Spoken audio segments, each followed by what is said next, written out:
Okay, thank you so much for your patience, everyone who's joined us for the General Planning Advisory Committee meeting today. I'm Shannon Walker-Smith. I'm the Deputy Community Development Administrator. I'm going to be kicking off this meeting.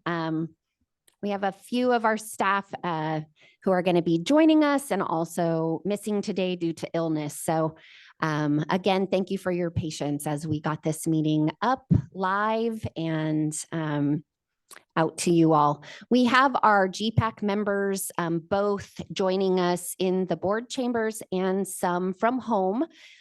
Those GPAC members have been escalated to panelists. So most of the people that you're seeing on screen are part of the GPAC committee. And then we also have our PlaceWorks consultants joining us on Zoom as well. And we're going to go ahead and get started. So the first item on the agenda is some welcome and introductions. And I believe PlaceWorks is going to start the slide deck to kind of lead the welcome. There are a couple of questions we'd like each GPAC member to introduce themselves with. And so we'll go ahead and start to my far left with Phil Hartley. And give us just a second, Phil. We're going to get the questions. You guys have them, but we also want to get them up on the slide deck. So if you could just in introducing yourself, answer each of those questions, that would be helpful. And you could go ahead and get started. Good afternoon. My name. Oh. Okay, we're on the air. Good afternoon. My name is Phil Hartley. The stakeholder category I'm representing are the homeowners associations in the county, of which there are 20 some. The community I live in is Riviera West, where I serve as president of the board of directors. I've lived in Lake County for 12 years now. And I suppose if I had to pick one thing about Lake County, of course, it would be its natural beauty. It's one of the most beautiful places in California. Lovely to get up every morning and see that. Good afternoon. My name is Sharon Zoller. I represent agriculture. I live in the Kelseyville community and have lived there for 42 years. And I second the description of Lake County as bucolic and just a lovely place to live. Hello, my name is April Leiferman, and I am representing the Rivieras, and I live in the Kelseyville Riviera. I have lived here in Lake County for 38 years, and it's hard to pick one thing, but I would say the rural beauty of Lake County is one of the most beautiful places probably in the world to me. Good afternoon. My name is Paul Duncan. I am a fire chief for Lake County. I'm the CAL FIRE representative, representing the Sonoma Lake Napa unit of CAL FIRE and responsible for the Northern Division operations. I am representing fire districts. And the community I live in is in Cobb. We've been here for 22 years. And I love the people of Lake County because nothing better than small town and people helping each other out. So I'm just proud to be a part of that and happy to be here.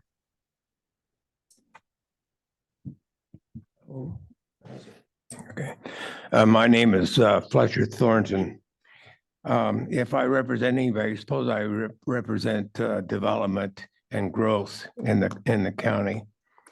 I've lived here for about 25 years, but have been coming to Lake County for 75 years, since I was 10 years old. One thing I love about Lake County is the same as Paul, the people. People are great. The people are understanding and diverse, but they're just a squared away group, and I'm happy to be associated with them.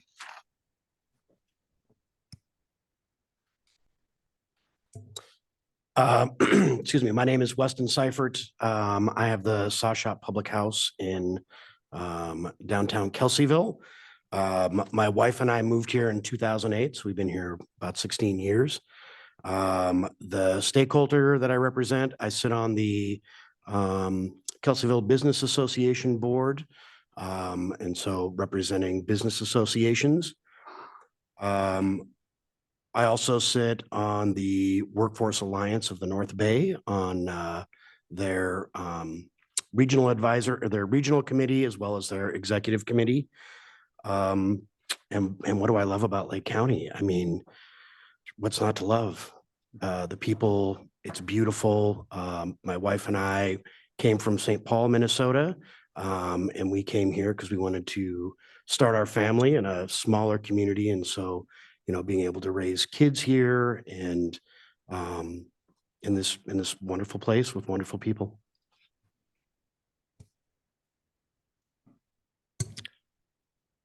My name is Benjamin Murphy, and stakeholders that I'm representing is the water companies. I live in the Wildcat area, and I've lived in Lake County for a little over 20 years. And I agree with everybody else here. Not only that, it's a great place to raise my kids. So, thank you. And Margot? Hello, I'm Margot Kambara. I represent District 4 on the GPAC.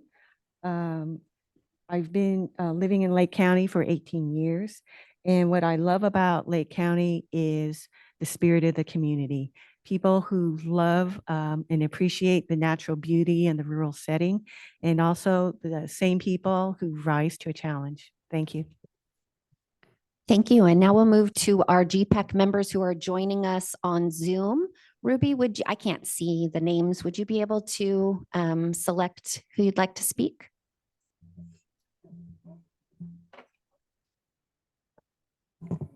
Dan Tyrell, would you please unmute and go ahead and introduce yourself? I think I'm unmuted. My name is Dan Tyrell. I represent District 1. I have a martial arts school. My wife has a barber shop in town. We live in Jerusalem Valley. I've lived in Lake County for 20 years, although her family's been here since the 1870s. One thing that I love about Lake County, I'd have to reiterate what other people, I love the people. It's a great tight-knit community. Everybody gets up and helps each other out. It's a kind of a community that you can go to your neighbor and ask for a cup of sugar or an egg or whatever. And that's slipping away quickly. So it's good that we have that here. Thank you for having me. Thank you. All right, participant Denise, can you go ahead and unmute and introduce yourself? Yes, hello. My name is Denise Rushing. I represent District 3 on the committee. I live in Upper Lake, and I've lived in Lake County 20 years. I served 2 terms on the Lake County Board of Supervisors representing District 3, and coincidentally during the last general planning and shoreline planning process. So I'll bring a little history. The one thing I love about Lake County, there are so many things, what everybody else has said, but I guess I just absolutely appreciate the natural beauty here. Thank you. Thank you. All right, participant Marty, can you please unmute yourself and introduce yourself? Good afternoon. My name is Marty Arberg, and I represent education on this committee. I reside in Lower Lake, and I have lived in Lake County all my life. The one thing that I love most about Lake County is the rural, close-knit community. We've been surrounded by wildfires throughout the years, and I'm always in awe of how our community pulls together to help each other get through difficult times. And it's the thing that keeps me here and keeps me participating. I'm a school board member for Canocti Unified School District, and I'm just, again, in awe of our communities. Thank you, Marty. Participant Fawn, go ahead and unmute and introduce yourself. Good afternoon, everyone. I'm Fawn Williams. The stakeholder I represent is District 2. I live in Clear Lake. I've lived in Lake County for 34 years. I am the current chair of the City of Clear Lake Planning Commission. And what I love about Lake County is probably what everyone else has said is our sense of community. I love the people here and how we all come together in the face of adversity. We've proven it time and time again. And so thank you for having me. Thank you, Fawn. Participant Carolyn, you were, yes. My name is Carolyn Hillman, and I'm representing District 5 for the campus. Carolyn, we're only getting about half of what you're saying. You're really breaking up. I'm sorry. So I'm Carolyn Hillman, and I'm representing District 5 for the cannabis seat. And I'm living in the Riviera. Where my parents are, I split my time between Sonoma and Lake County. And my parents have been there for over 10 years, but my family, we have property out towards Findlay since the early 40s, cattle ranching. And one thing I love about it is just the community, the people. And when you meet them, they're great.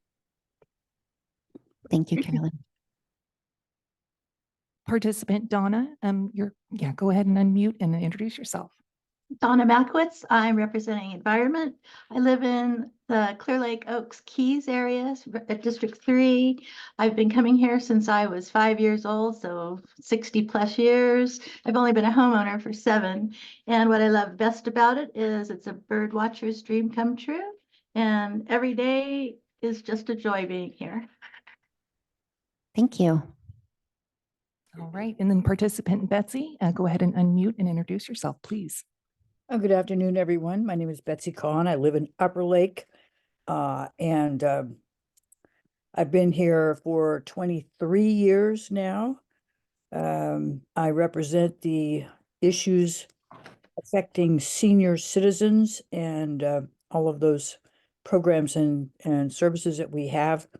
The two of the things I love the most about Lake County, the first one, of course, is the ecosystem, including all of the wildlife and flora and fauna, the entire thing. It's just gorgeous.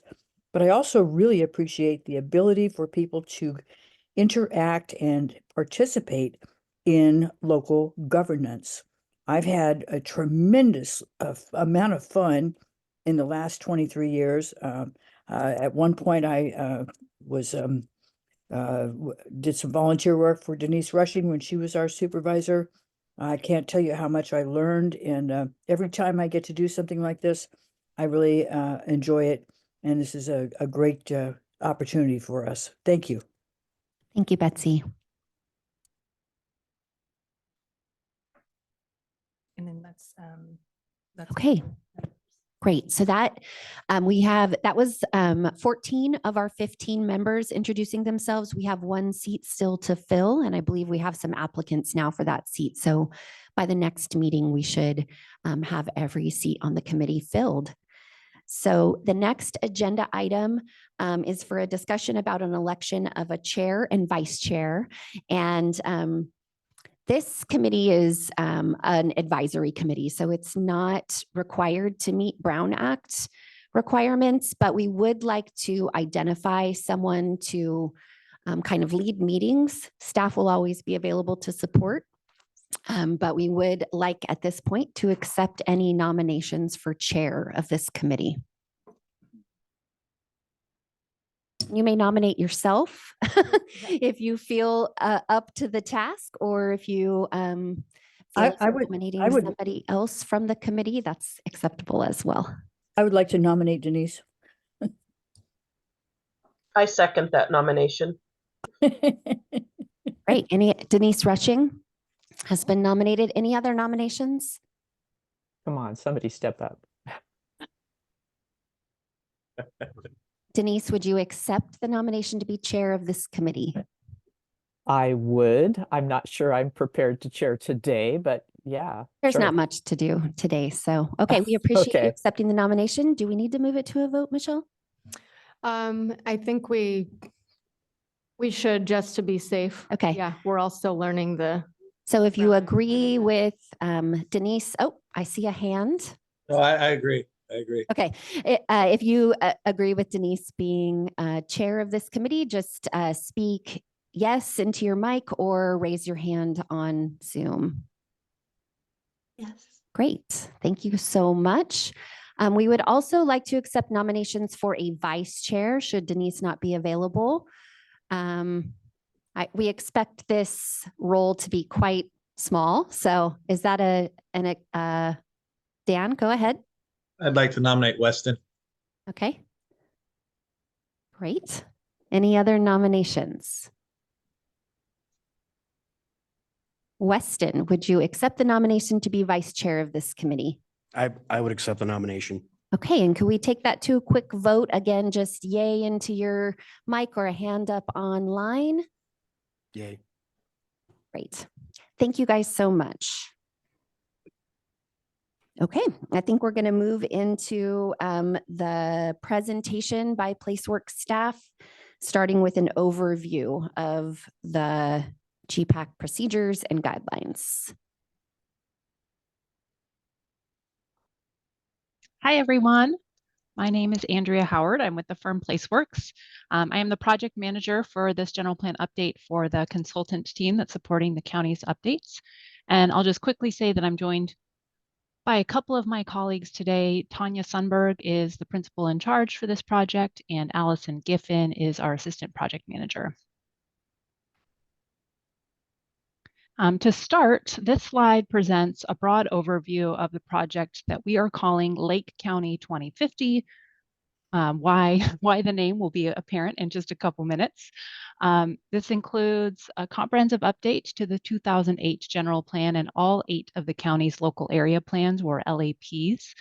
These were all adopted at various points between 1988 and 2010.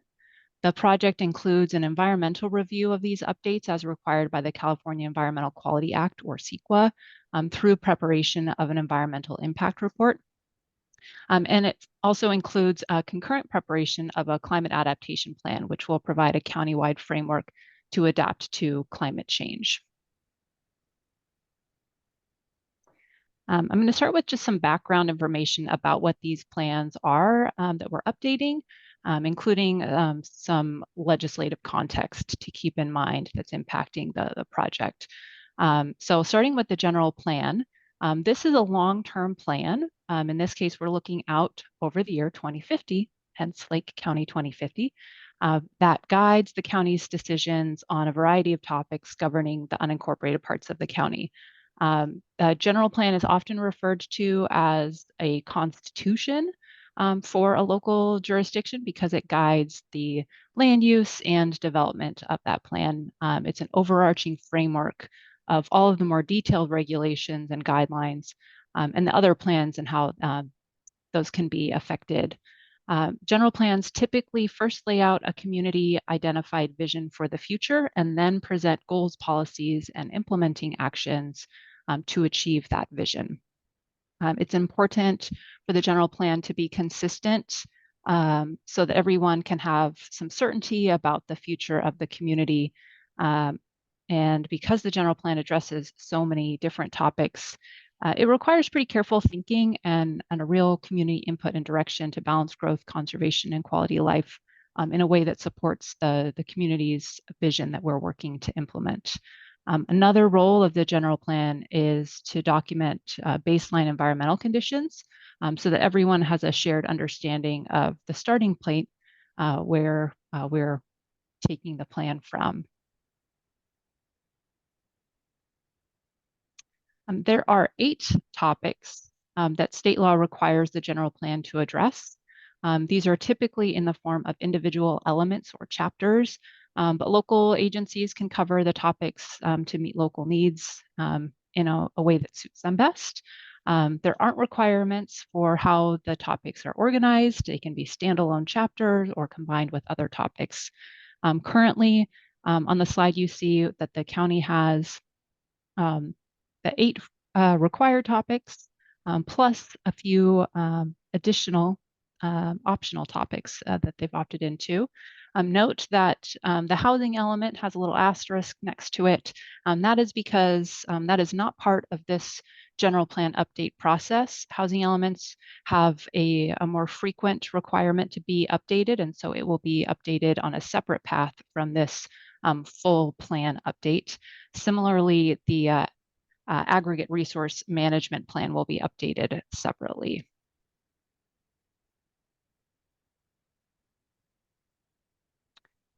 So on these next couple of slides, I'm just going to go into a little bit more detail on some of the elements, namely choosing these because they either tend to be of a little bit more interest, they impact a bit more of the day-to-day in the county, and or they have more legislative changes governing their updates for this round of general plan updates. So here, starting with the land use element.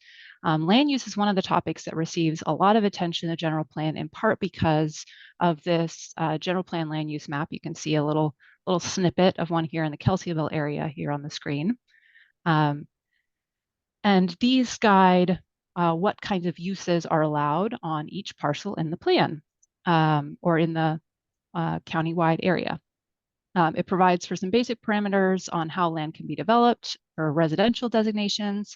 It provides a maximum density, usually that's number of homes per acre. And then for non-residential designations like commercial or industrial uses, it identifies the intensity of development that's allowed there. Like the number, oftentimes it's considered the floor area ratio. So how high you can build is generally how you can think of that. The general plan map also establishes a framework for the more detailed zoning map that regulates land uses at a more fine-grained scale. Next, we'll look at the health and safety element. This will be a substantial part of this effort for the general plan update. There are a lot of new regulations that affect what we need to cover in this chapter or element. This is one of the mandated elements of the general plan. It focuses on natural and human-caused hazards in Lake County with the goal of protecting the county, including residents, businesses, their infrastructure, and the environment from natural disasters and other hazards. The physical hazards that we cover include flooding, severe weather, emergency evacuations, wildfire, and hazards that might worsen due to climate change, like extreme heat and drought. This health and safety element is just one part of the county's overall approach to protecting the community against hazards. It integrates with a couple of other plans. Those include the local hazard mitigation plan, which is a more detailed and shorter term plan that focuses on more specific actions. There's also an emergency operations plan that's the county's internal plan for emergency response and recovery. There's a community wildfire protection plan that provides an evaluation of wildfire hazards and strategies for reducing risk throughout the county. And then, as I mentioned, this project will also include development of a climate adaptation plan, and that will focus on increasing the resilience of the human-built and natural systems to climate change. The safety element will integrate information from these plans to tie them into the safety element as is appropriate and create a really cohesive approach to safety throughout the county. Since the existing health and safety element was prepared, again, this was back in 2008, your general plan was adopted, there have been several new laws related to safety elements that have come into effect. These will increase requirements in the flood and wildfire sections to identify responsible agencies and ensure coordination among agencies, as well as minimize the risk of new fire buildings and critical facilities. There's a focus on climate change adaptation and resilience, requiring safety elements to prepare a vulnerability assessment that identifies risks to hazards. And then there are a handful of laws that focus on evacuation, requiring the identification of evacuation routes, location, capacity, and safety, as well as identifying evacuation constrained areas. And then, as I mentioned, one of the recent changes in state law is to prepare a vulnerability assessment. This will be an evaluation of how people and key community assets like buildings and infrastructure might be affected by climate change hazards and the degree to which they're vulnerable. The vulnerability assessment will also assess the availability of existing policies and programs to help people prepare for and respond to and recover from those impacts. The results of the VA or vulnerability assessment will inform the resilience and adaptation policies in the health and safety element, as well as the climate adaptation plan. So there's a lot of integration across different parts of this plan. And then you can see there are 4 areas that we, at the first blush, we know we'll be facing and considering here for your safety element for risks for climate change, including increased risk of flooding, extreme heat, the length and frequency of drought conditions, and the intensity of wildfires. The last state required topic that I'm going to highlight here is the environmental justice element. This is an entirely new topic as of this general plan update, so you don't have one in your existing general plan. So what is environmental justice? There isn't really a correct definition of this. The slide shows what is how it's defined in state law. For many of us, it might be as simple as thinking about it as the basic right of everyone to live, work, go to school, play, and worship in a healthy and clean environment. So pretty basic. State law requires that low-income communities, communities of color, and tribal communities have experienced a combination of historic discrimination, negligence, and political and economic disempowerment, resulting in them struggling now with a disproportionate burden of pollution and health impacts. And so this is why we are now required to prepare this environmental justice element. The law says, and this is from Senate Bill 1000 is where this all comes from. It says that we need to identify a specific list of environmental justice issues to be addressed. So there are some identified in state law, and then you can also identify additional issues locally that you might want to zero in on. So those that are required to be considered in all communities are pollution exposure, access to public facilities, access to food and safe and sanitary housing, and then the ability to be physically active. Through this process, we want to make sure that the impacted communities are engaged throughout in both identifying which communities are explicitly identified in your general plan as the state terms them disadvantaged communities. So we may choose different terminology here in Lake County, and then identifying both the issues that are uniquely impacting local residents and the appropriate solutions here. And then for those identified improvements, we want to make sure that they are prioritizing the right areas of the county. Next, we're going to move along into looking at the local area plans, or LAPs. These are long-ranging plans also, like your general plan, but they're for more localized areas. So they can provide policy and design guidance that is attuned to the local area. They operate under the umbrella of the general plan, so they need to be consistent with the general plan and should complement the other LAPs. As part of this role, they serve as a more precise supplement to the general plan for the local area, and they will provide more detailed land use and zoning information. As part of the plan, we plan to reorganize the general plan and local area plans to streamline the content and also avoid any redundancy. Many of the required general plan topics are best planned at a more localized scale, so they'll be covered in the local area plans, whereas others that can take a more countywide approach will be in the general plan. So you can see here, there's a pretty even split between topics that will be covered county-wide, like health and safety, versus topics that will be covered in the local area plans, including land use and environmental justice.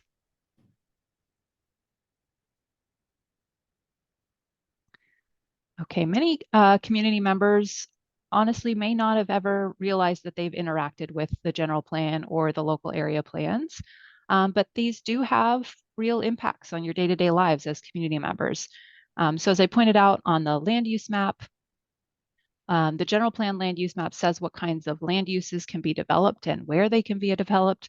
And that means that they impact you and your neighbors, what you can do on your property, where job generating uses and commercial uses and services can be developed. And they say, you know, how close your jobs can be to your homes, how close you are to grocery stores and other shopping needs. So there are some real impacts to your day-to-day lives. The general plan and local area plans also provide policy guidance on how roadways are designed and improved, where there are parks, how to reduce and mitigate risks to you and your property from hazards, and how cultural and natural resources are conserved throughout the county through the planning efforts.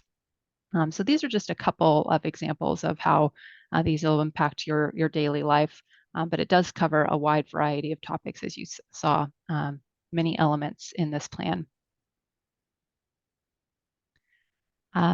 We talked earlier about the California Environmental Quality Act, or CEQA, that requires that decision makers disclose a project's potential impacts on the physical environment before improving a project. So for the general plan and LAP's update, we will disclose those potential impacts through preparation of an environmental impact report, or EIR, that will look at the effects the project could have on the environment, identify mitigation measures to reduce significant impacts, and describes feasible alternatives to the proposed project that are designed to reduce any negative environmental impacts. This process provides for 2 public comment periods, one during the scoping phase to tell us what to analyze. That occurred in January and February of this year. And then the second will be during the public review phase of the draft EIR to comment on the environmental analysis. And a little bit later on, we'll talk about the timing for that.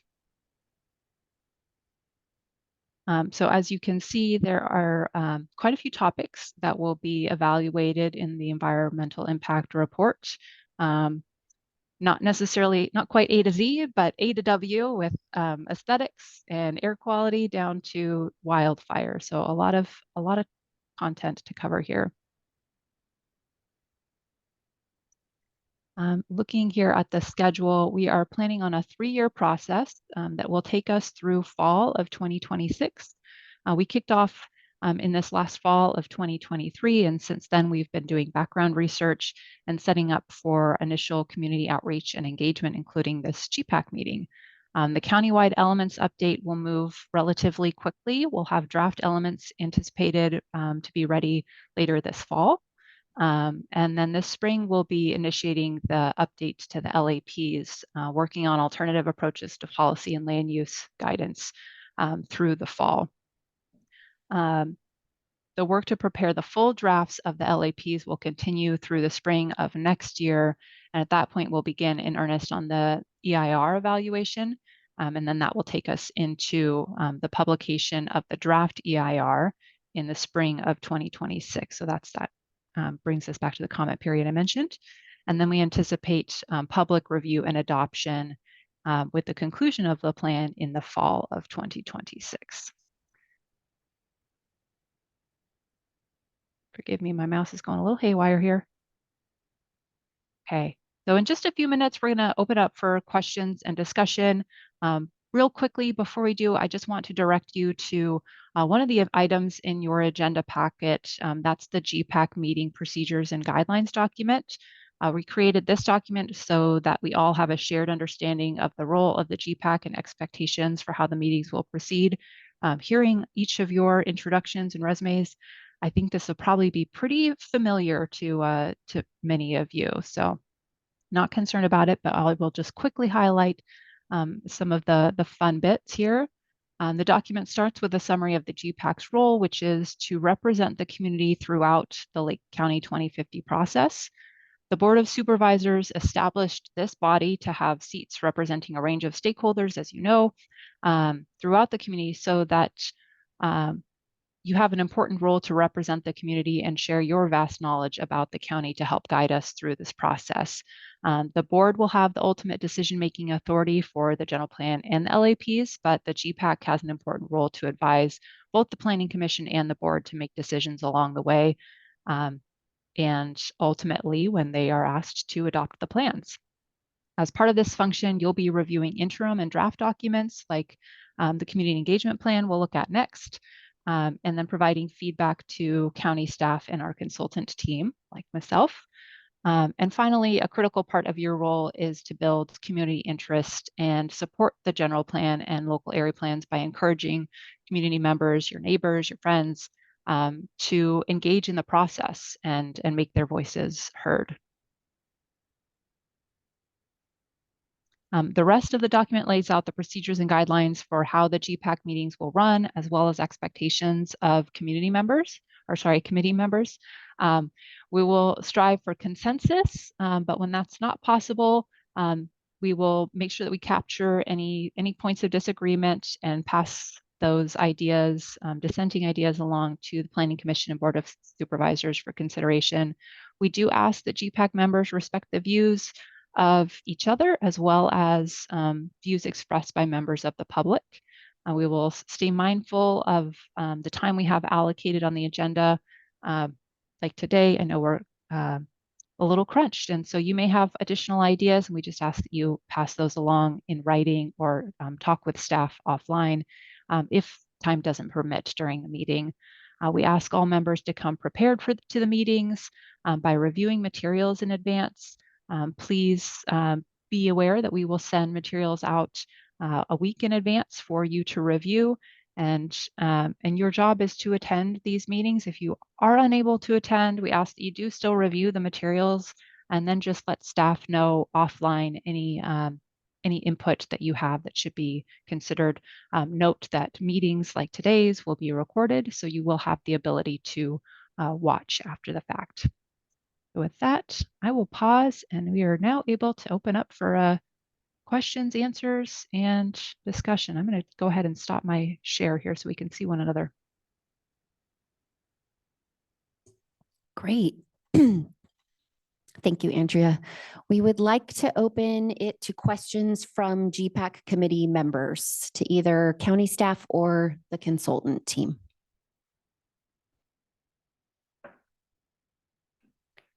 Members online, yeah, you can raise your hand, which Betsy did, so. Yes, thank you. I'd like to ask, first of all, who exactly is the staff that we're supposed to communicate with? What person or what, who is that? Great question. Hi, I should introduce myself since I was a little bit late. Apologies. Michelle Iris, Principal Planner here for the County of Lake. You can direct questions or comments to Mireya and or myself. Is that what you mean as far as like day-to-day correspondence, or if there are any issues that come up? Sure. Just who do I ask? Yep. Yeah. Mireya and myself will be the main points of contact for the GPAC. Thank you. Thank you, Betsy. Other questions? Yeah, April, go ahead. Can you talk into a mic, please? Thank you. We will be revising a plan from 2008, the GPAC plan. And do we have a copy of that to review, and also the local plan? So I'm not aware of a local plan for the Rivieras. If there has been one in the past, can we review that? Yes, absolutely. So the general plan, I have a hard copy here, but it's also available online. Can be sure to send you all those links if you don't have them already. They're on our website. The Lake County Comprehensive General Plan is from 2008. So we collectively as a county with our consultants and all of our community members will be updating that, as well as the 8 local area plans, which are also on our website. The Rivieras does have a current local plan. And if it's helpful, I can sort of rattle all of them off quickly. There's an Upper Lake Nice area plan, a Shorelines Communities area plan, Lower Lake area plan, Middletown, Rivieras, Lakeport, considering, you know, outside the city limits, of course, Kelseyville area plan, and a Cobb Mountain area plan. So each of those plans will be updated over the 3-year process in addition to the overall comprehensive general plan. But you will be giving us the old plan to just take a look at, right? The links to the. Yes, I will send the links there on the same website page that we have. There's a link to the general plan and then the area plans as well. So just to clarify, we will be updating the old one, or is there a draft new one already that's been developed? It has not been developed yet. That's what we're kicking off here today and over the last couple of months effort. Placework staff, do we have a rough timeline of when we're anticipating sort of a timeline, or are there any details I'm missing that could help answer these wonderful questions? Yeah, that's a great question. So I can go back in our slides here. And I don't know if any of my colleagues happen to have the full schedule in front of them, but I can say that as far as the update goes in process, we will be starting with the update to the broader general plan elements that will be kept in the general plan. And then the local area plans process will be next. But at this point, we are still just in the process of getting background information to identify what are new considerations, what are the retained considerations that we should be being mindful of in preparation of the general plan. So we're certainly not starting from scratch. We are considering these existing documents. A lot of care has gone into them, especially some of the newer local area plans. But this is an opportunity to make changes too. Thank you. A question. It was I was told originally that the area plans would come after the general plan. Has that been amended to bring all of them together at one time? Are they going to be working on the area plans and the general plan at the same time now? The general plan will be available for review sooner. But all of the documents will be adopted at the same time at the end of the 3-year timeline. So the GPAC will be reviewing drafts of first the general plan and then the local area plans, but we won't move to the adoption phase of all those plans until all on one timeline, which will be in 26. And I'll just add to, sorry to interrupt, but in our next agenda item, we are going to be going over the community engagement plan that talks a little bit more about the schedule for the GPAC review, which will kind of highlight about our approximate timing for those drafts. Go ahead, Weston.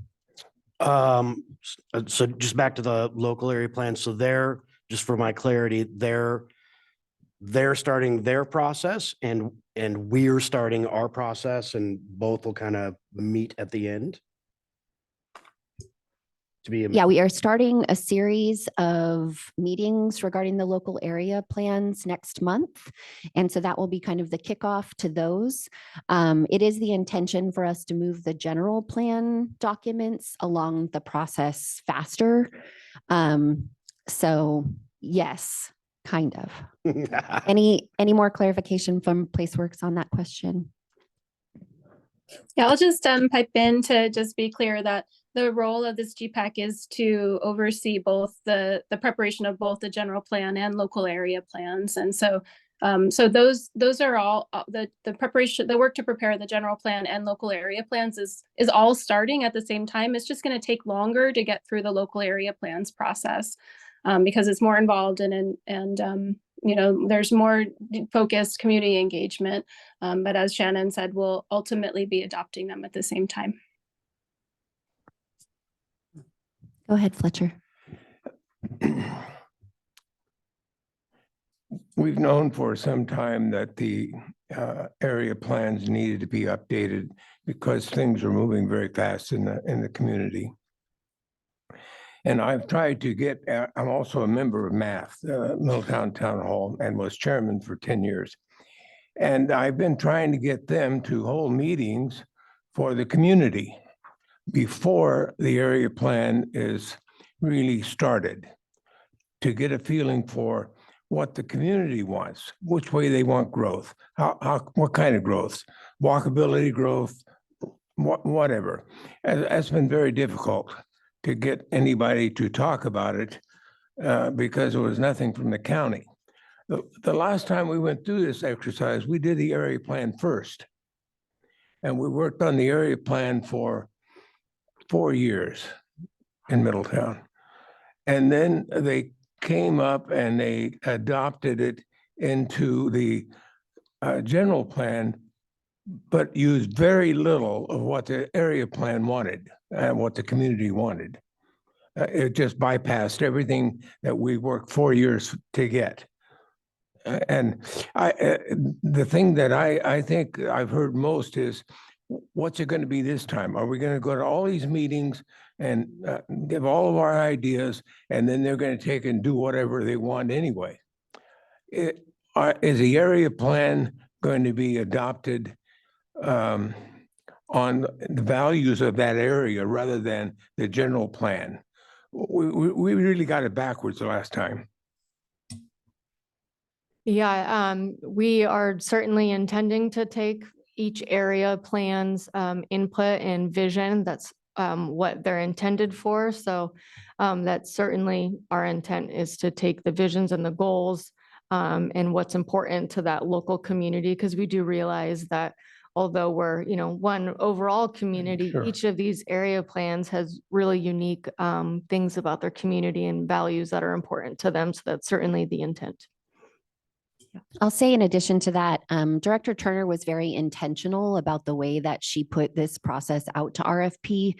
It is the intention to kind of prioritize the local area plans and then incorporate a lot of the items that are in the local area plans into the general plan. So kind of a reverse of the way that it's been done in the past. And also we're setting this up for a synchronous process, right? So in the past, the general plan was updated at one point, and all of these area plans were updated in a variety of other points over it, like 20 years. So we are doing this process all at one time with the intention of having a synchronous set of documents that would all align. Yes, I think we should encourage, this body should encourage the area plan committee to be informed as to where the general plan is, so they don't pass or what they think are all good ideas. Everybody's happy and we're all smoking and joking. And then it comes to the general plan, and through no fault of their own, they've got conflicts with the general plans. So the area plan items are excluded. We should know that before we develop an area plan and all its features and everything, before we send it to the general plan, so we don't lose out. So the area plan has to fit in to the general plan with our own ideas, but not in conflict, for sure.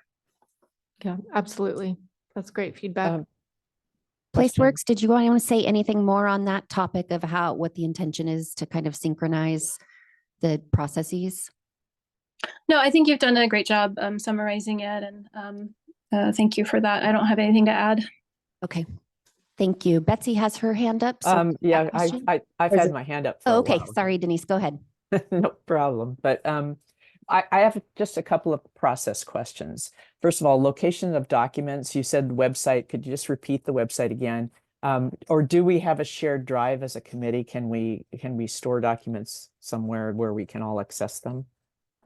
I think a shared drive is a great idea, and we will work on that. Okay. In the And- meantime, they are on the County of Lake website, and Michelle will also send that link out post this meeting. Okay. And do we get copies of the slides from today? Absolutely. Yes, they're included in the agenda packet, but I'm happy to also just email them over. No problem. All right. And I too The, have some concerns about area plans versus general plans, but I think that can wait for future meetings.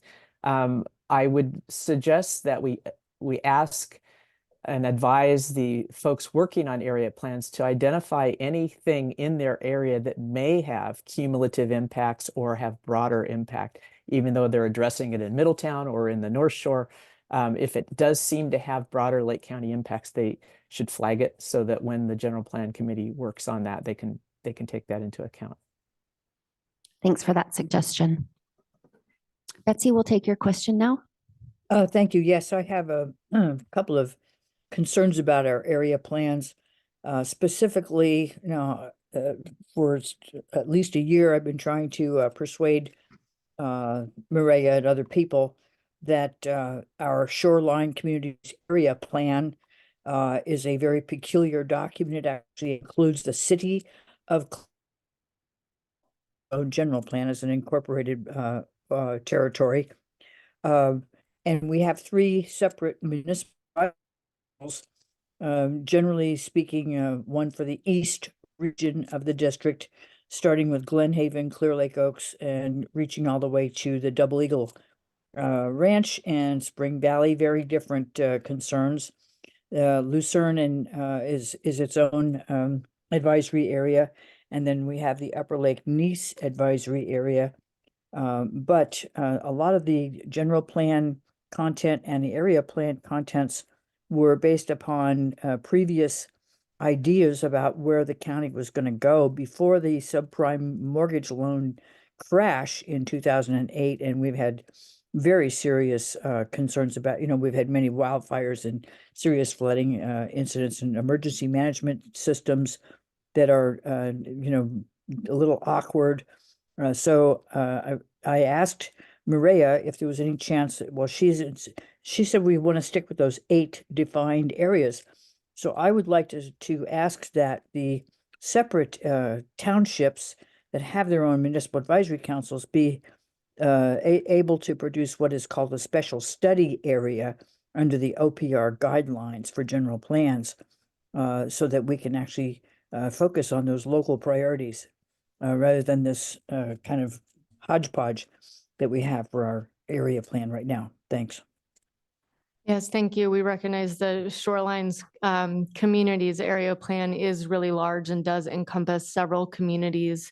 One thing that will be available for discussion at those local area plan update meetings and through the process is whether or not we want the boundaries to shift at all. So that will be a topic of discussion. And I think that's it's a really good point. Thank you. Are there any further questions from the GPAC members? We are starting to get a little crunched on time. We'll take your your question last. Oh, I assume that you can provide all of us with a list of all of us and what areas we represent, and maybe our emails if everyone's okay, because I see opportunities for a lot of collaboration, on overlapping responsibilities. We'll be helping each other out, getting information for our respective areas that we represent. Absolutely. We will get you out a roster. Great. Go ahead, Sharon. A quick question. We just spoke about boundaries. This map is so little. Can you supply us with a larger map that really defines the boundaries? That would be helpful. And then the other one, on the land use map, can you supply us with a larger map? Full land use map so you can land use access map, your yeah. area. Or just if those slides are in a format that can be copied and pasted and then blown up. Made larger. Yeah, absolutely. I printed them out 2 slides per page just for that packet for today, but we can send you the larger versions. I'll also go ahead and send the link to our public facing GIS portal. It actually allows you to click on one of the layers besides parcel address, zoning, general plan designation. But there are area plan boundaries on that as well. So you're able to type in an address or a parcel number, and then it'll tell you what area plan that's in if there's any questions. So I'm taking note of all of these great resources we're going to send you. Thank you. Sure. Okay, to try to get us caught back up on the agenda, we're going to go ahead and move to questions from the public. If anyone in the room or on Zoom would like to ask any questions, you can raise your hand in the Zoom room or come to the microphone in the room and state your name and the area you live in.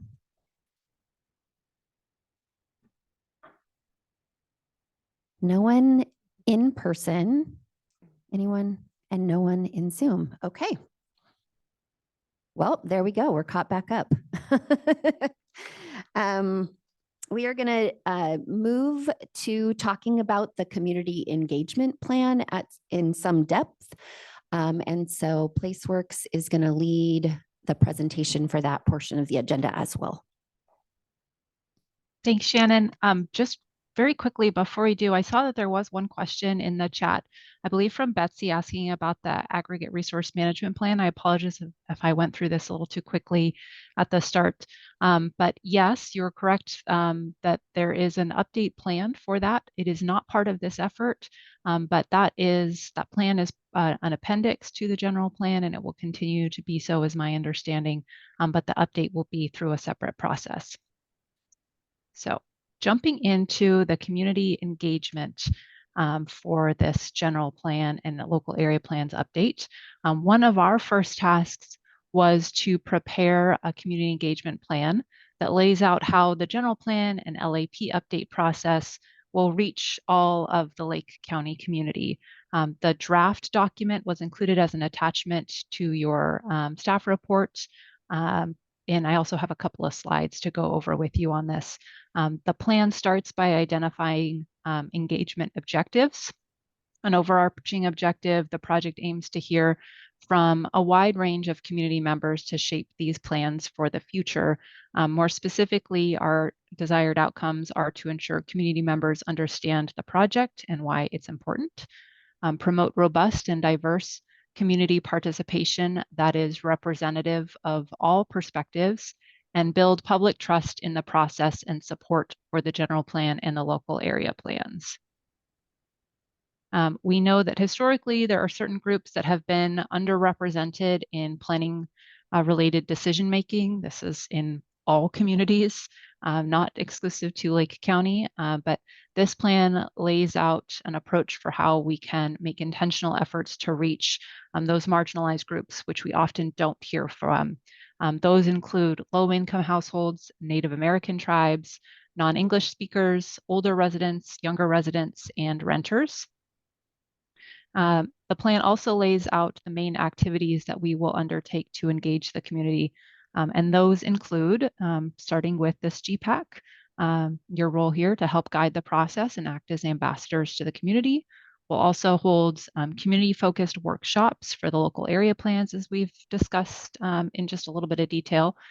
Each round of meetings will include a meeting with each of the LAP planning areas advisory bodies, or at least in the planning area, the first round is with the advisory bodies. And many, they might be part of the established advisory bodies. I'm sorry. We've had a couple of changes throughout how we've envisioned this. And we're in the process right now of scheduling planning for the first round of those meetings that will occur in April. So you'll hear about those very soon. We'll also hold some meetings with specific stakeholder focus groups on individual topics to be identified in these discussions. So we're in the process of identifying some interest areas that we would like to dig into a little bit deeper with community members. And once those are identified, we'll work to gather together the appropriate group of stakeholders to discuss those. And then finally, we have a project website that is now live. The website is lakecounty2050.org. There you can learn about the project and upcoming meetings. Currently, the website features a survey that we are conducting through April to help us learn more about key issues for the update. So we encourage you to check out the website and the survey, and to share those with your friends, your neighbors, your family. And this will be a good resource for you throughout this process together.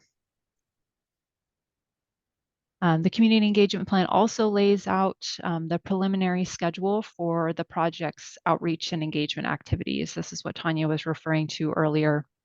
And so here's a look at the topics that we plan to cover over the 5 GPAC meetings. So we have today's meeting, then the meeting 2 will be in the summer. We'll look at the draft general plan overview document. That is going to be a good resource to better understand how we are proposing to integrate the general plan and the local area plans together. So I think that will help to get at some of the concerns that you all raised today, and your input on that will be critical. And then we'll also look for input on key policy issues. At meeting 3 in the fall, we will review the draft general plan land use maps and provide or look for you all to provide input on key land use policy issues. Then in the 4th meeting, we'll review the draft countywide general plan itself. And in that last meeting, we will look at the draft local area plans. That will be in the summer of 2025. So again, the general plan will lead and the local area plans will follow. I'd also like to highlight the anticipated schedule for the community meetings identified in the community engagement plan, those community workshops. So the first round of those happening in April, similar kind of function to what your meetings are looking at, but they're a slightly different timeline, and a look at an introduction to the project, review background information, and here already in this first meeting, we'll be looking to dive into identifying key issues.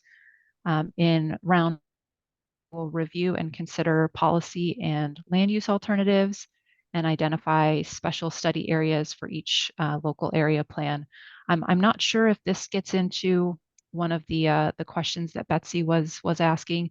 These special study areas, and you can take a look at our project scope, are referring specifically to special study areas as they are identified in the local area plans today. Not all of the local area plans have those special study areas currently, but some of them do.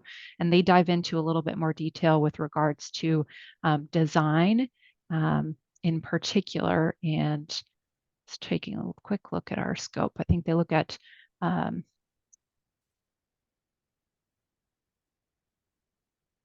policy and design guidance. So again, I'm not sure, Betsy, if that gets to your question, but keep that in mind.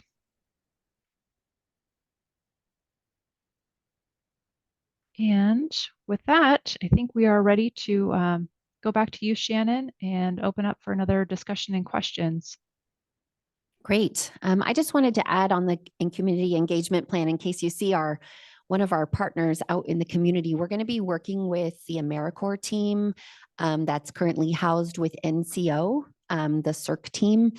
I think there are 5 or 6 lovely young ladies that are a part of that team, and they're going to be canvassing out in the community with the survey that we're going to have business cards with a QR code printed that is a link to the website where the survey lives, and also hard copies of the survey out at a variety of community events throughout April, mostly utilizing AmeriCorps members to table at those events, particularly Neighbor Fest events. So we're really looking to gain that very localized input on that survey through that process. So you may see, if you're out at some of these events, we may say our AmeriCorps partners out there with this survey. And so you can keep your eye out from them as well. And we are opening it to questions, so that's great. Go ahead, Fletcher. You'll be the first. Thank you. I'm sorry to bother you, but I have a question relative to the meeting schedule and the sequence of events leading up to 2025. Am I reading this right, that we will only have another meeting in summer of 2024 to review a draft of the general plan overview document? Is that right? That's correct. So we PlaceWorks, will have no input on the general plan overview document. PlaceWorks, I think, do you guys want to address a little bit more about the responsibility of the GPAC members and how they're going to participate in this process? Yes, I can take a first pass at answering that question and then invite my colleagues to jump in as well.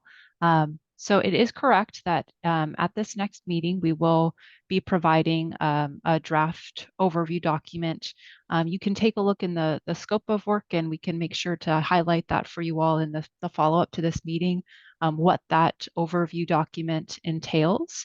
I think staff, please correct me if I'm wrong, we would be welcoming any offline comments you'd like to provide in advance. But at this point, the opportunity to provide comment in a formal setting through this GPAC will be when we present the draft document. So it will still be in draft format. That means nothing has been finalized. That is a great opportunity to provide opportunities for refinement. Yeah, and that's correct. We certainly would welcome other input, from any individual or member of the public. It's just the formal setting to develop suggestions or edits, if you will, as a formal GPAC group together. At the risk of sounding too aggressive, which I am, we will have no input until the draft has been presented to us at a meeting. And at that point, we have to provide input on key issues at that meeting. Is that correct? For formally, yes, we will be kicking off the local area plan updates, which of course we, invite everyone to go to. I know you're very involved with math. We will have a meeting at one of the math locations and meeting agendas to talk about some of those local area plan updates and issues. So it's sort of like there's opportunity for comment along the entire process. There's just certain to keep the schedule moving and to meet this very ambitious timeline of all of these area plan updates and the general plan. We have to set certain dates with deliverables, but we welcome input throughout the entire process. Well, the reason I'm asking, I don't mind working hard and digging into this stuff and going out to the community and get their input. But I don't want to do it if our input is not considered in the general plan overview document. We won't have an opportunity. If you go out to one of your constituents and say, what do you think? And he says, da, da, da. But you have no way of getting it to whoever's doing the general plan overview. Who does that? The planning department? Yeah, us in combination with our wonderful consultants, Placeworks, will be the folks actually drafting the plans as far as writing them and putting it together to then receive feedback. I would only ask that this committee, if we're going to be functioning, then that we be given an opportunity to have input as the progress goes on and not wait till we get a draft document and try to revise it. I would ask you to provide to the committee some method by which they can get their input and their constituents' input from the area, what they think's going on, what needs to be done before we get to a summer meeting and it's too late to put input, too late to modify it, maybe. That's all. Sure. Thank you for that input. Yeah, thank you, Fletcher. We hear your feedback. I think that we could probably develop, we're going to send out the link to the old area plan. And as homework, for those of you that are really interested in digging in, you certainly could read that document and then provide your comments to Michelle or Maria to kind of kick off the beginning of your input on that document. Sharon and then April. I just want to echo his concerns. If the document we see this summer, it's almost a fait accompli. And I think that we're understanding that we are giving the input as we go along. We can look at the 2008, but there's so much that has changed. I mean, we just are hearing some of the new laws and regulations that have changed in that period of time that may preclude some things that, that just have to be. But giving the input prior to seeing even what's called a draft would give everyone whether we're sitting up here or sitting out in the communities, the opportunity to really be part of its development. PlaceWorks, would you like to address your thoughts on that question? Yeah, Shannon, I'm happy to share a couple of my initial thoughts.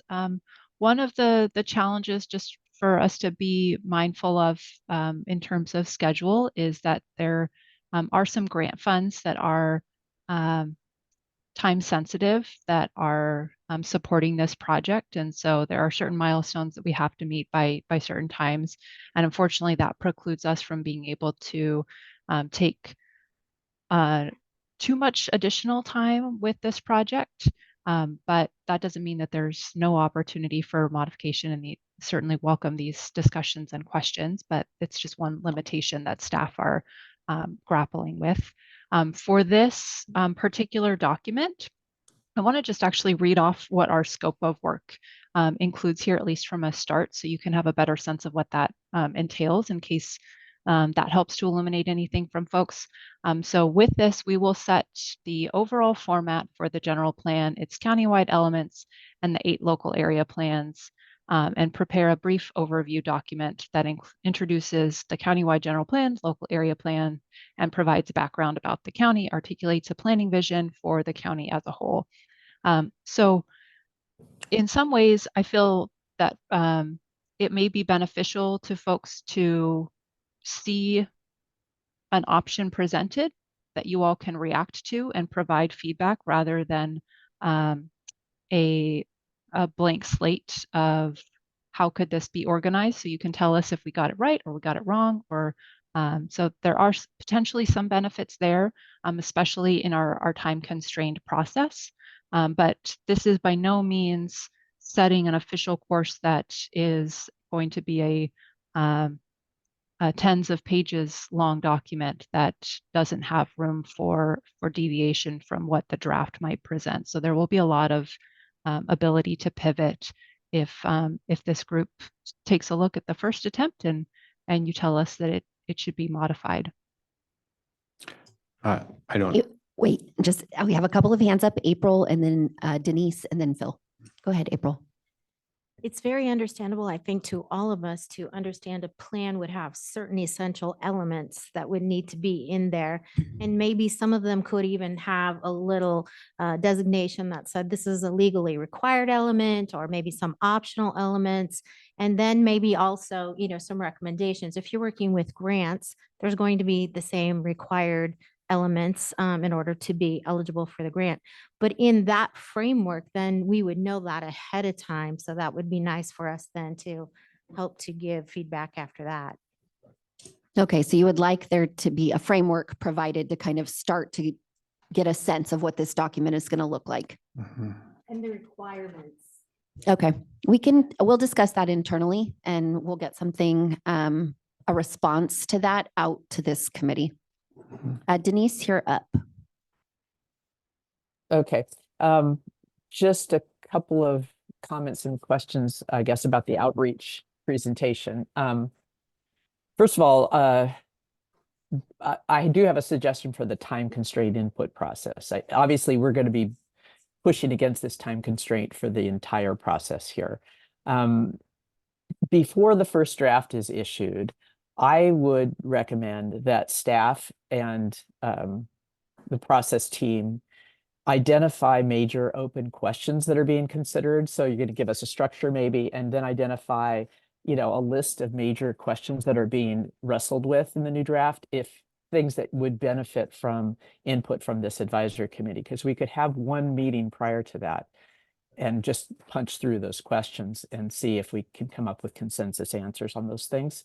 So that would be just a suggestion. And if, it might allow us to feel that we've had a little more ownership in the process of the development of the draft.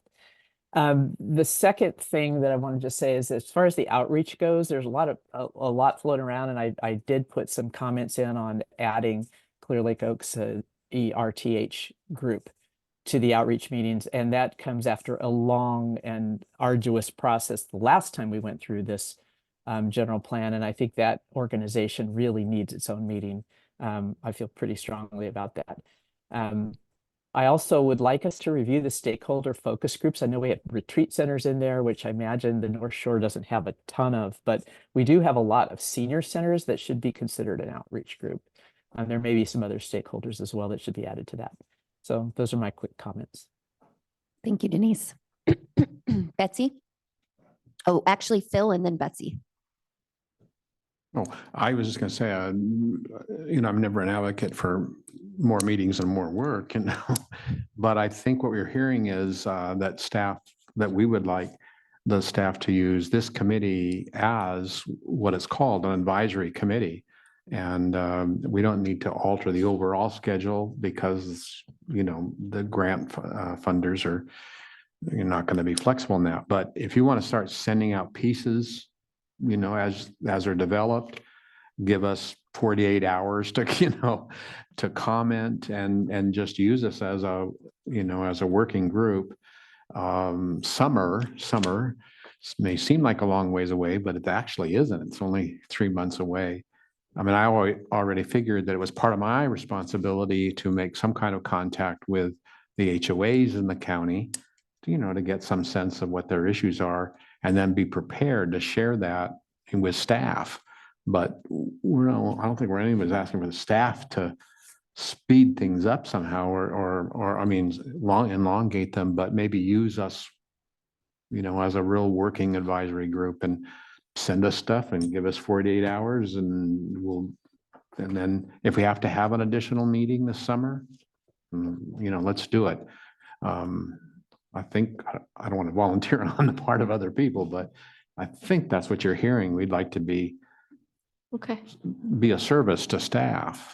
Yeah, and we appreciate that. That's wonderful to hear that you all want to be so involved. That's what we wanted out of the committee, and we will speak with Director Turner and our staff internally to see kind of how we can accommodate that or what that would look like. I also imagine that when we do get to the point of having some sort of draft, that we would present that and go over in detail what we're proposing to change out of the larger things and get your feedback. I imagine that being collaborative, but like I said, we definitely hear you and appreciate the interest, and we'll speak internally about that.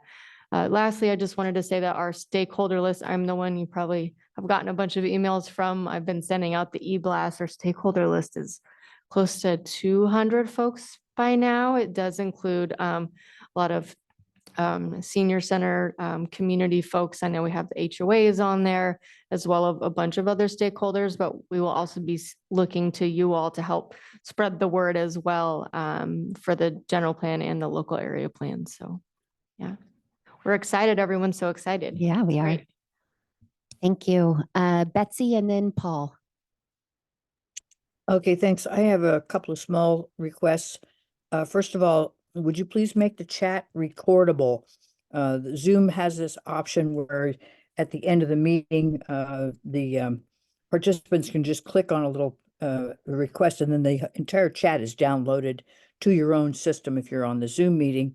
And I want to be sure that the questions that are put into those chat messages are attended to by the consultants and the staff.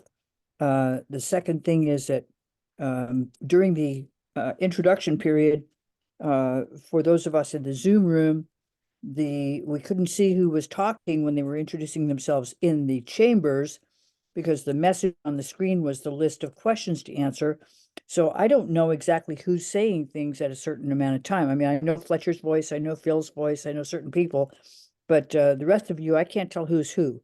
I mean, my perfect example of that is the two ladies sitting at the administration side of the dais there. I can't tell which person is which. So that would be really helpful. Maybe labels or something. So, because I just would like to know who's speaking. Thank you. Thank you, Betsy. We will take that into consideration. We're working in a format of Zoom called webinar, so we will investigate our options for recording chat comments in that format. And I think we could very easily work towards some name plates or something in the board chambers for folks. And we will try to clean up all of those little pieces for next meeting. Thank you for your comments. And Paul, you're up. Yeah, I'm not one to advocate for more meetings, but I think it's appropriate here that we get that done and we get some more meetings before summer, and I don't mind attending those to get that all put together. The other is. I think you maybe need to turn on your mic. It is on. It is? Yeah. Okay. It is. Oh, there you go. That's much better. Thank you. Need to be very close. Can you share the schedule of deliverables for the grant? So that we know what our deadlines are, what your deadlines are, so we can get the product in and done before? The answer to that is a little convoluted because these grants are they're paying for pieces and parts. So it's not quite as easy as just providing that schedule. We have had to work with PlaceWorks staff extensively to develop a whole schedule and invoicing system that's going to work for grant deadlines. But I mean, I think that the schedule that we have built that's been shared is built in regards to those grant deadlines. So that's the schedule that we're going to try to maintain. Is your plan to use the existing general plan as a boilerplate going to the next? So we could reference that and see what changes are applicable on that. And that's kind of going to work from. Yes, definitely. And we'll be using that as a starting point, maybe changing the format a bit, but we don't need to reinvent the wheel where we don't need to. So we'll definitely be pulling in all of that relevant information and updating or editing anything outdated as needed. So making comments on the current general plan that's from 2008 would be a good place to start. Yeah, absolutely. If you wanted to even individually go through and mark anything or take notes on anything, that catches your eye or that you see as a larger issue that you'd like to discuss or update, I think that would be a great place to start. And we are definitely hearing the input about more meetings, more structure around your input. So we have a weekly meeting on this project and we will be discussing it next week. And we will certainly come back to this committee with any changes to that schedule or any additional opportunities to provide your feedback. Margot. Yes, I have 2 points. I'd like to concur with my colleagues on the need for seeing drafts earlier and more meetings if needed. But yes, please use us, put us to work.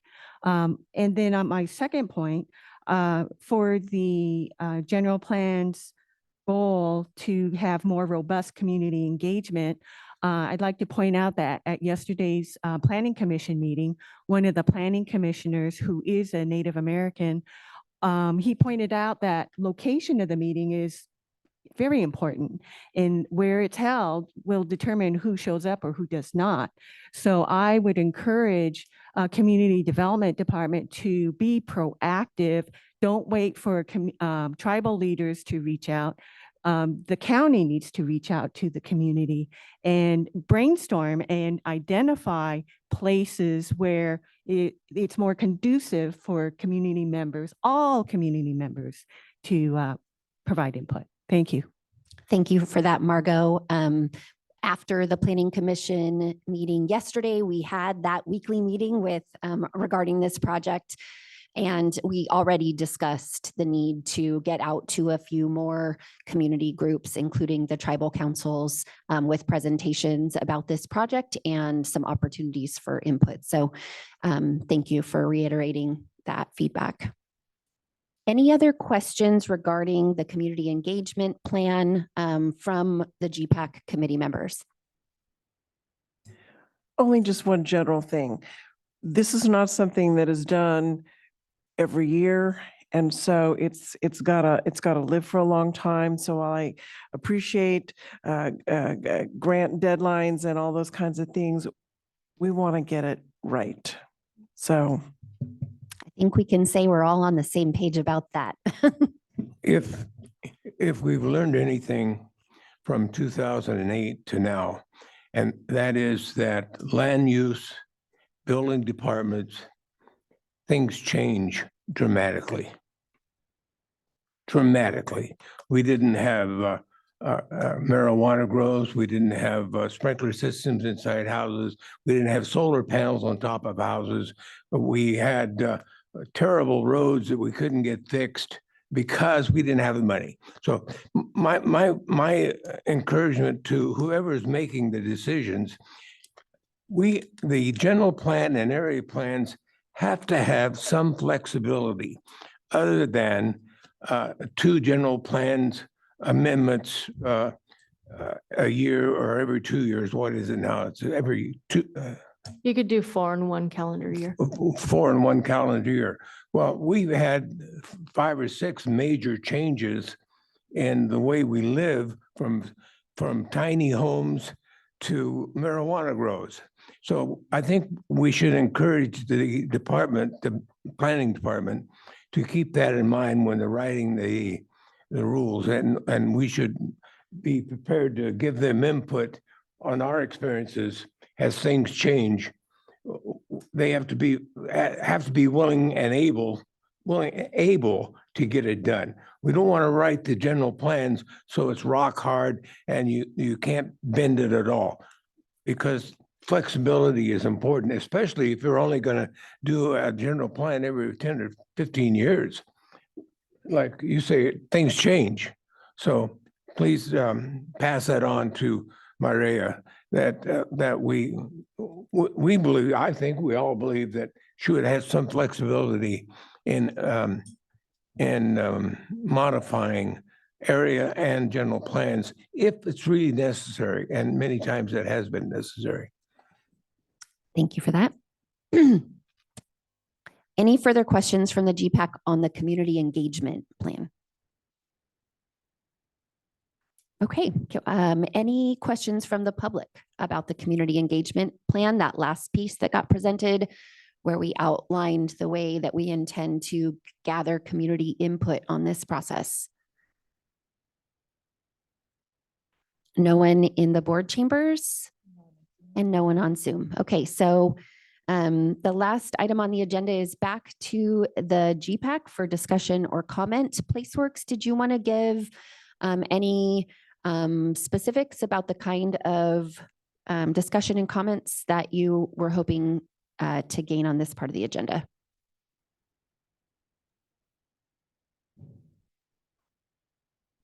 Sorry, I'll jump in. I was waiting to see if Andrea wanted to respond. I think we really kind of, in my mind, covered this through the discussion we just had. So the first part was, informally intended to just be questions, but I think we really got into discussion. So I think this is a time that if you have any other comments specific to the community engagement plan, we welcome them. The goal is to make sure that we got this community engagement plan right. And so if there are specific changes you'd like to see made beyond what's been covered to date in the previous discussion, please bring them up now, and we'll incorporate those into the draft plan.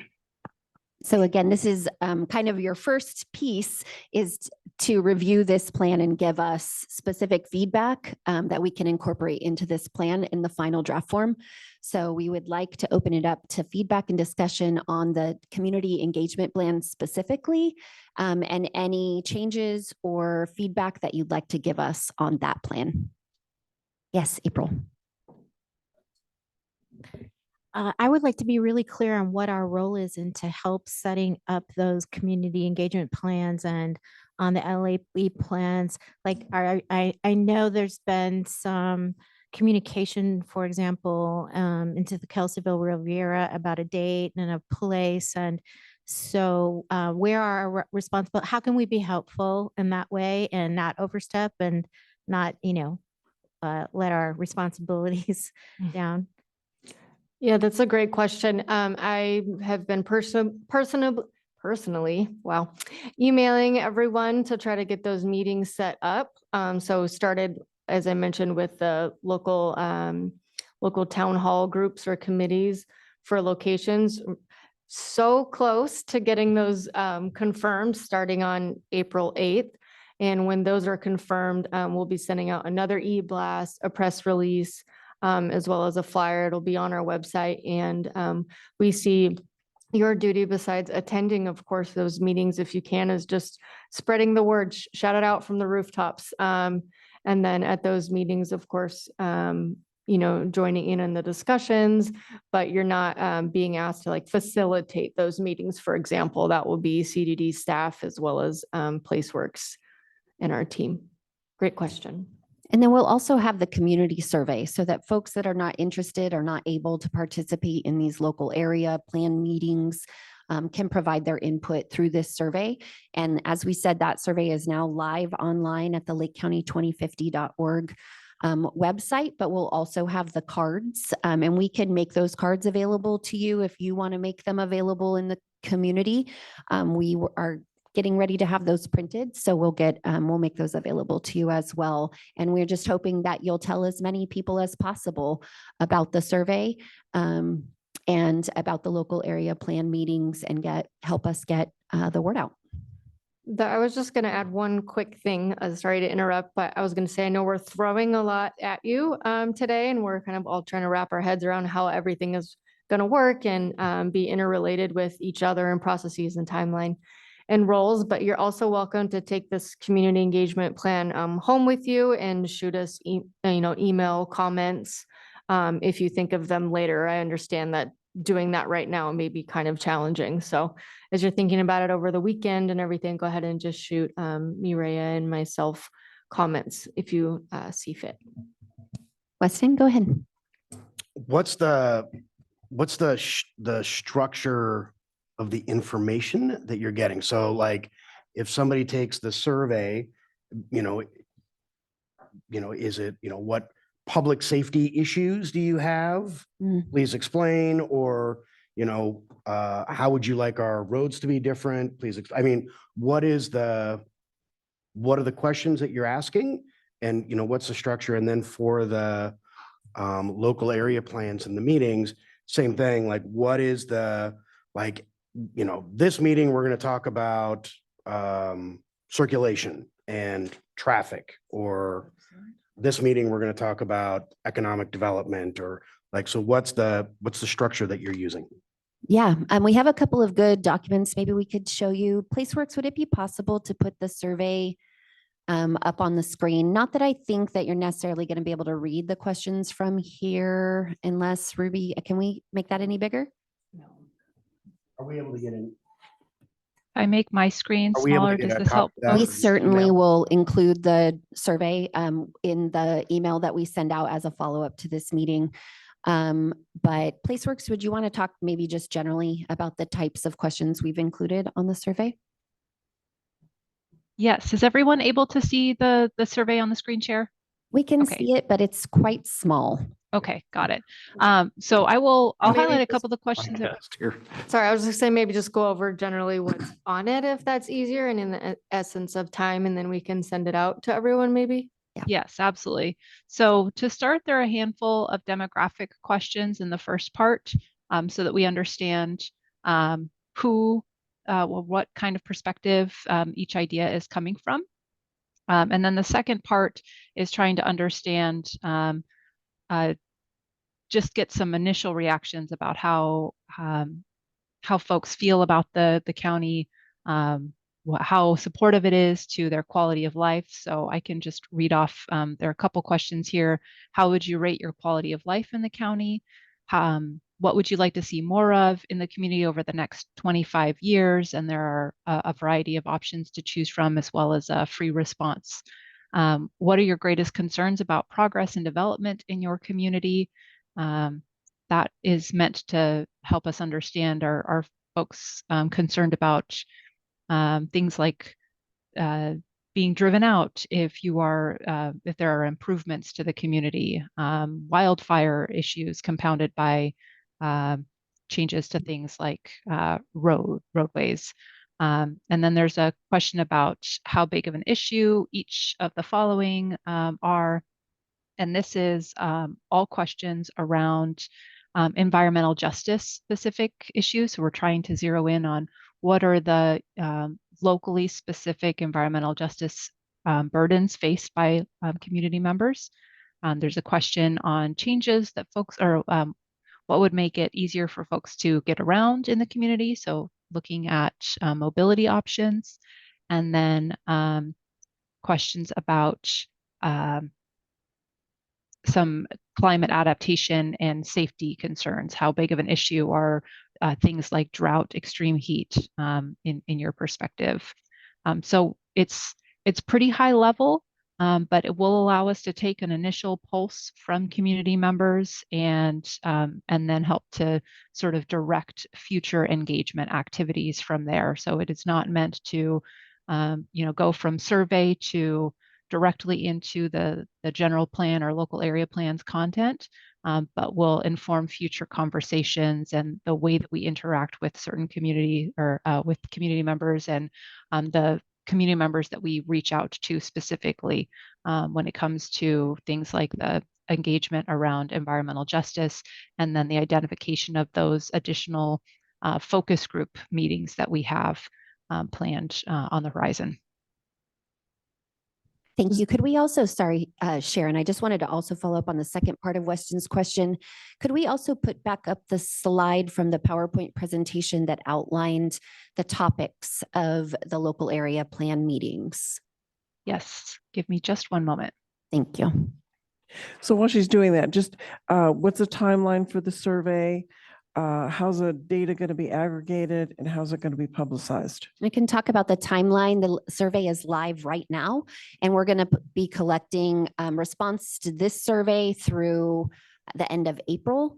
And then there is the potential that down the road, as we are identifying other key issues that are arising through those local area plan meetings, we might put out a couple of additional survey questions to stakeholder groups and such. So the survey is just going to be kind of a first opportunity for community residents to provide input, and then we're going to develop further tools for that community input as we go down the road. So the results will be shared with this committee and the other groups? Yeah, I'll let PlaceWorks take the question about how it's going to be aggregated and publicized. Yes, we can. We will prepare a summary of the survey findings, and that will be published on the project website and certainly be made available to all GPAC members. So as just following up from Weston's question, there are 3 rounds of local area plan meetings planned, and those may not all take the same format. So the goal is to draw in a variety of community residents. And so the formats for each meeting might look a little bit differently, but the topics that we'll be addressing in each of those meetings are identified on the slide. A question. On the area plan committee, since you brought it up, how will that committee, if there is in fact a committee, how will that be structured? So that has not yet been determined. The original plan was to, as I just stated, not so much try to lock into one set of people who would be considered a committee, but try to draw in as much participation in those rounds of local area plan meetings as we can. So not limiting it to a committee who would make decisions, but we know that we're going to do this first round of of local area plan meetings in coordination with the current town councils in each area.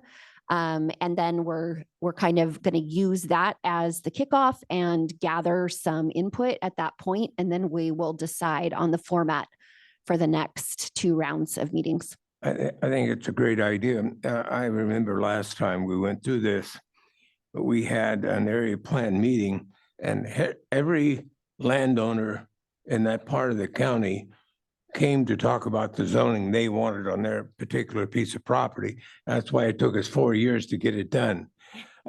Hopefully, we'll get all that out of the way. I think we have a meeting scheduled at Middletown Town Hall. We've set aside the whole meeting for the county to come and talk to the people. And if we can't, we ought to get notices out to the community so they have a chance to come and vent out before we get into a regular scheduled meeting because it just doesn't work out. Everyone's got their own axe to grind and that's the way it works, but we should try to get those out of the way as soon as possible so we can get down to the real work. Yes, no, we completely agree. As I mentioned, those are being scheduled for the 2 middle weeks of April for the most part. Yeah, so we're doing 9 meetings already just for each of those area plans to try to get out into the community. And as I mentioned, we'll be doing e-blast, press releases, but we're also looking to all of you as well as those town hall members to get the word out. We will have that schedule set very soon and have those dates out next week. Yep. And then for the local area plans, is there, will staff be supporting obviously like the kickoff and all of that, but you know, will staff support, I mean, if like math, for instance, if they're gonna, you know, you guys have a meeting once a month. Once a month. So, you know, at their meetings every month, they're gonna be handling, I would assume, some facet of their local area plan. Will staff be able to support that? Or are they gonna gather the information and then, you know, be able to like, here's our idea, here's our draft for our local area plan? Yeah, that's a really good question too. Staff will definitely be there for those 3 set meetings. And as far as the in-between and additional meetings, we encourage, you know, those town halls to work amongst themselves sort of in a sense. But if you want someone from the county to come to like 1 in particular or 2 in particular, kind of like we do now, then I'm sure that we would be open to that. We'll just kind of have to see how that plays out. But yes, we absolutely want to continue to be involved. And just as a point of clarification, it's not currently our intention to task town halls with the entire process of the local area plan. So we're certainly going to be collaborating with those groups, well-established groups with community members who we know want to be engaged in the process. But it's our intention to kind of spread out the ways in which we gather input into each of those local area plans. Margot, and then remind me of your name. Ben. Margot, and then Ben, and then and Betsy. Okay, Margot, Ben, Betsy, that will be the last of this item. And so we can move on to next steps. Go ahead, Margot. Thank you. Taking a survey is an excellent idea. My question is the effectiveness of some of your responses, because it looks like they're not weighed in terms of the responder can respond, oh, this is a high priority for me. And every issue that's outlined could score a high priority mark. And so is that helpful in informing a helpful input to the general plan? Are you just trying to identify issues in general and not necessarily if resources are restricted, what is the priority for the community? That's a great question, Margot. I'll let PlaceWorks staff answer that one. Yeah, thank you, Margot. So, you know, of course, we have to consider each of the responses, both for what information they provide for us. So we are aware that the information is partially giving us an insight into local perspectives, and it's not necessarily you know, going to be true for and representative of everyone across the county. So we take that information and use it to inform our next steps and where we dig deeper and find out more information. When we ask about things about, you know, how big of an issue is flooding versus earthquake versus wildfire or tsunami. If folks are locally concerned about tsunamis, well, we know that we have some climate experts on our team that's a pretty low risk in Lake County. And so while the issues may be a high concern there, we want to dig into what information is circulating that has made folks concerned about tsunamis, and then find out what kind of information we need to get out there so that you are well informed and prepared to address the more realistic and likely concerns that will impact Lake County. I apologize, that was a very poor example, but I see Tanya has unmuted here. You feel free to jump in.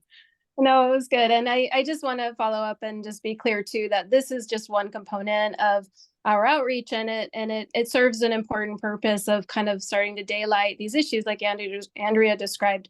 But we also have the opportunity for more in-depth conversations with community members in the form of these community meetings that we're scheduling. So these will help us, formulate our questions that we'll be asking. And in those settings, we'll be able to really have a real conversation where we can get into the level of detail that we can't get from a survey. So it's just keep in mind, it's only one component. Our local area plan meeting agendas for this first round also include breakout groups. So it's our intention to get really down to very small group conversation on some of the key issues. Ben, your question, and then Betsy we'll make sure to finish up with you. So my concern is outreach. Is this is an online form only? We are also going to have a paper version of the form and the AmeriCorps members to input the data from those paper forms as well. I know a lot of people in this county that don't do the internet and they don't go to the community meetings as well. So I was just concerned. Thank you. Yeah, thank you. And Betsy, your question is last. Thank you very much. I have two comments just want to throw in there.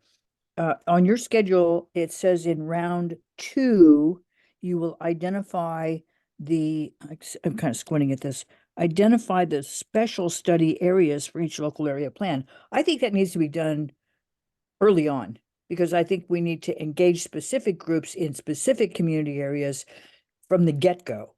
At the very least, just, take input on that. But I think you need to pin that down for everyone. And then the second thing is, I know this is a little digression, but the Lakeport area plan, the city of Lakeport has an adjudicated water right in the Scotts Valley groundwater basin.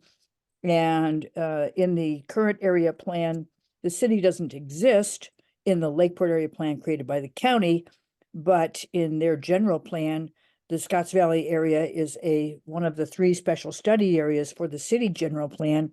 And the Scotts Valley groundwater basin, watershed restoration, fire prevention, all those issues need to be addressed by city agencies like the Fire Protection District, but we need to have them involved with our area plan, and that's just really, really crucial. So somehow you need to address that. Thank you.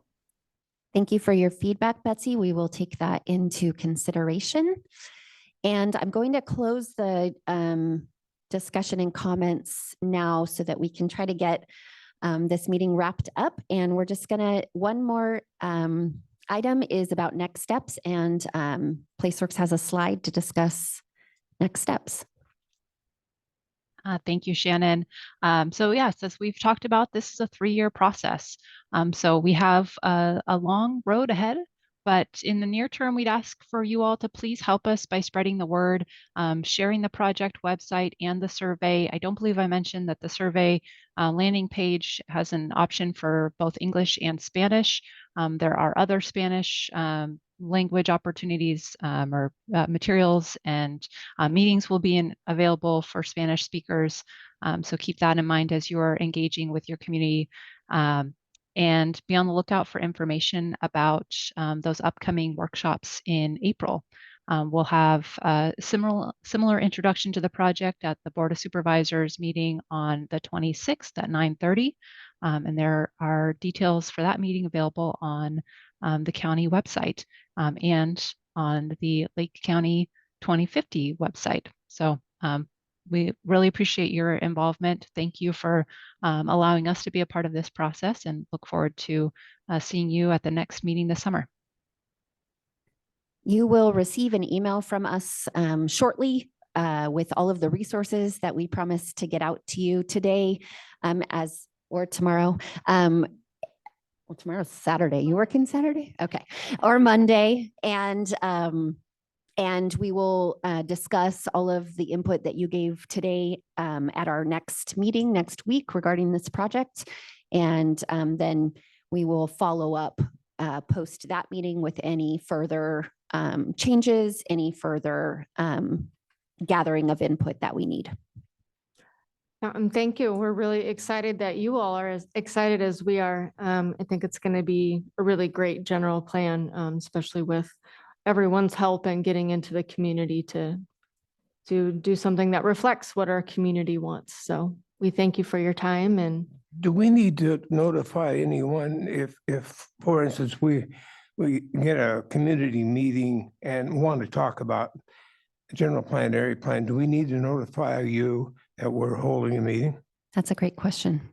I don't think so. I don't believe all of the Brown Act rules apply to this Well, committee. Brown Act applies to the town hall. Sure, and same thing with any of the supervisors or planning commissioners. So let me clarify that with All right. Director Turner. That's one piece that we can get back to you on. So Thank you. Thanks for that question. all right, Denise, did you want to adjourn the meeting, your first meeting?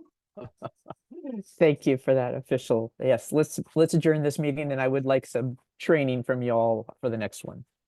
Absolutely. Thank you. Thank you, everyone. We really appreciate your time and energy today.